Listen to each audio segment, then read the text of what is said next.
Hello, we're going to do a quick demonstration on how to set up Zapier with SiteCapture. So this is a new integration we're super excited about.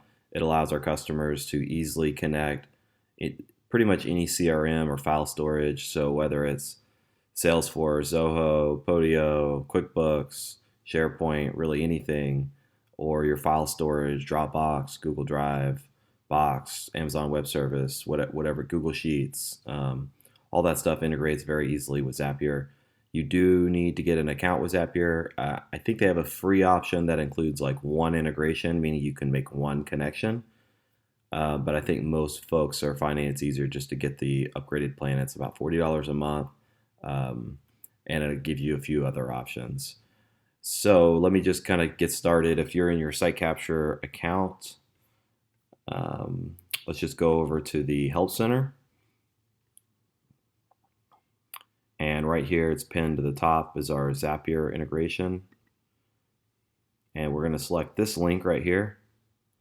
So Zapier, for newer apps, they ask that you invite your customers because they don't want to make it publicly available until several months into your integration. So you just click on that link and then accept the invitation. So now you have access to the app. So it's a little bit goofy how Zapier does it. So it's not always available in the search option. So what you have to do is create a Zap and then search for it, and then it'll be here. But if I were to go to like the main page Zapier and search for it, it's not going to show up just yet. So don't be discouraged if you go do that and you don't see it. You'll have to click on the invitation first, then click on create a Zap. So we've now selected SiteCapture as a trigger. Let me stop here and just talk about all the options you can do. And this is super easy, doesn't take any code. I'm happy to help with any setup. It's actually, I spent a lot of time. I've created dozens of Zaps now and connected all of my different accounts. So what it starts with is a trigger. And so in this case, I would set up like, if a project is complete, then push the photos, the PDF report to a new folder in Dropbox, right? So that way other people can see it. You can also search for a folder based on like customer name, find it, then download these folders. And so it starts with the trigger, and that's what I would call like setting a project to complete in SiteCapture. Now, if I said I wanted to create a new project in SiteCapture based on a new custom object in Zoho, a new lead, right? We'll call it. You can do that too, but your trigger now is Zoho, and then your add a step would be SiteCapture. So you can have lots of steps after the trigger, but this is like what is triggering the action. So let me show you, finish up how to add an account. So these are all just accounts. What you're going to start with here is your server, which is just take your URL here. And so in this case, this is my demo site, solar.sitecapture. Just use your URL that you use for your account and copy that, paste it right here. API key you provide, just email us at support@sitecapture.com if you don't already have that. It is unique to every account. You can also email chris@sitecapture.com. Put that in here, and then username and password is the username, an admin username for your SiteCapture account. So anyone with admin access, it doesn't really matter. There's no like special usage or anything. So just put in that username and password, and you'll continue. Once you have that done, you're all set. You can just select one of these, or yours will pop up. You just select testing, successful, and you're good to go. Good to go. So these are the template key. This is the next step. The template key is meant to say, hey, I only want this for certain templates. But quite frankly, most people are saying, hey, I want this on every project, right? So whether it's a site survey or an install, I don't, I want it all to be funneled over to my Dropbox folder. So this is an optional. Status, you're going to do complete. in this case, and this is driven off the status in SiteCapture. So make sure you have the complete status turned on. Most folks do. And you're going to say include images in a report. So this gives you the zip folder images, which is tagged as image in the Zapier app, and then report, that's the PDF report. And then you can include fields. So you're going to select this if you want like actual data fields flowing to your custom objects in Salesforce or Zapier, or excuse me, not Zapier, QuickBooks or Zoho, whatever it is, you want actual fields flowing, then you'll need to select that. If not, you can still select it if you want. Press continue. And so it's going to pull in sample data for you to use. And this is really cool because it allows you to see actual projects in your system. So in this case, this is an actual project. Or I can pull this project. That way it makes the integration a little bit easier. Because when you're searching for like what happens if this, you actually see the field names and you can tell what's going on in the process. So next you're going to add an action step. So this is where you can have like mini action steps. So in this case, I'm going to say, I'm going to pick, we'll call it Dropbox. And I want to,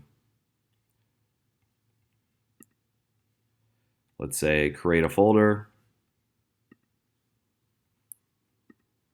So in this case, there's not one step that says create a folder and put the information in it. You actually have to do this in 2 different steps. So I'm going to put all my folders in my Zapier test folder, and I'm going to call this is what's cool, is see the display line. So if you recall on your SiteCapture app, on your templates, there's this concept of a display line. And what we do is we say, okay, what do you want to see? You have 5 spots available on the app and then on the web app as well. What do you want to see? These are normally unique identifiers. So in this case, it's the homeowner name, street address, etc. So what we're telling the system here is, what display line do you want? So in this case, if I wanted it by homeowner name, then I'd do display line 1. I can see Freddie Smith's homeowner name. If I wanted by address, then I would have to find display line 2 and do the address. In this case, I'm easy enough. I'm going to do Freddie Smith, display line 1.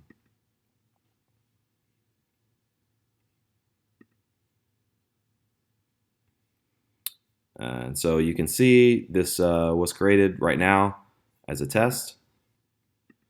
Now we're going to add a action. Same thing, go through the same process. In this case, we are going to upload a file.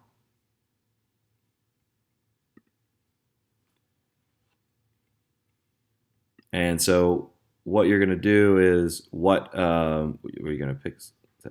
So now you're going to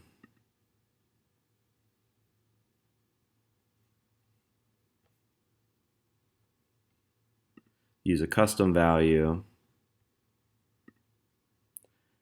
and then you're going to actually select the prior step. Okay. So in this case, if I want to select that path, let me delete all this.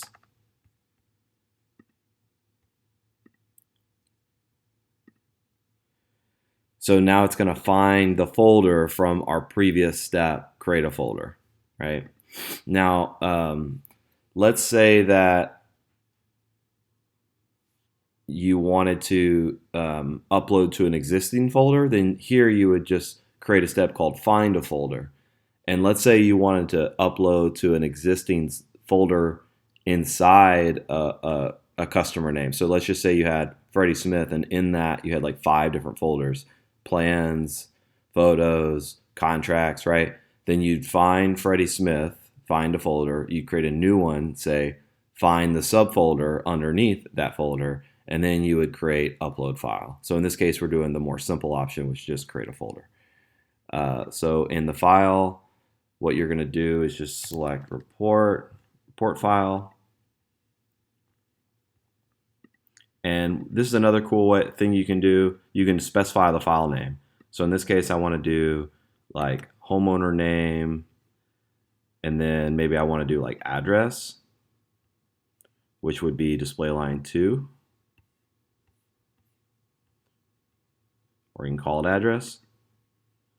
All right, so you can customize the file name, which is really nice. And then here, just going to do PDF. And that's going to do the report. Now, if I also want to do the zip folder,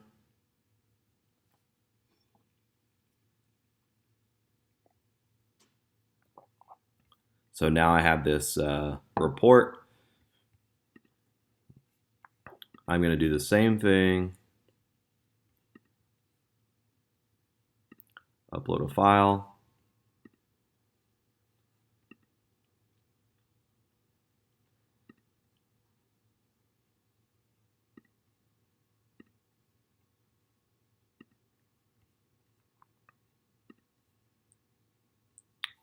I forgot we're going to do advanced here. And we're going to go back to create a folder. So we've got that folder there that we just created. Now I'm going to do images. So just type image, there you go. And let's say I want to do display line 1, photos. And then this will always be .zip.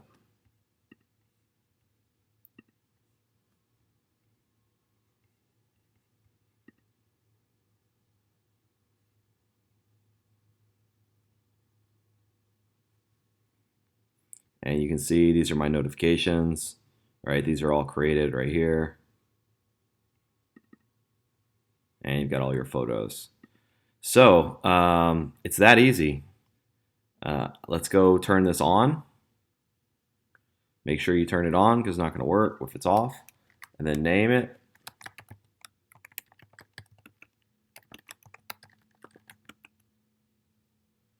We'll call this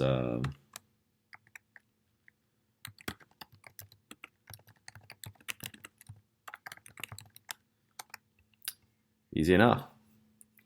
So any questions, feel free to reach out. Pretty simple process. I encourage everyone to get this set up and save time, make your process more efficient.